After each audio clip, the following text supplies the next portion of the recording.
দেশকে আগে নিয়ে যেতে পারবেন না।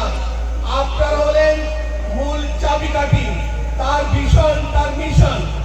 যদি আপনারা দলকে ভালোবাসেন, দেশকে ভালোবাসেন, তার কথা মতো যদি কাজ করেন, তাহলে আমাদের দেশটা আগে যাবে ইনশাআল্লাহ।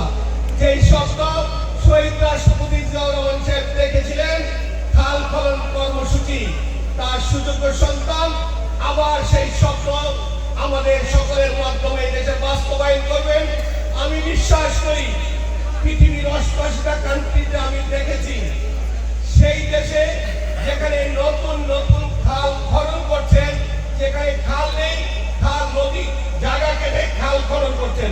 আর আমরা খাল যেখানে ছিল সেখানে বন্ধ করে দিচ্ছি। আমাদের চিন্তা চেতনা পরিবর্তন ঘটাতে হবে। দেশকে আগে নিয়ে যাওয়ার জন্য আমাদের খাল কর্মসূচিকে প্রাধান্যতা দিয়ে আমাদের প্রতিবন্ধকতা না করে কাজগুলি সরকারের নিয়ম নীতি মেনে কাজগুলি করার সহযোগিতা আপনাদের করতে হবে।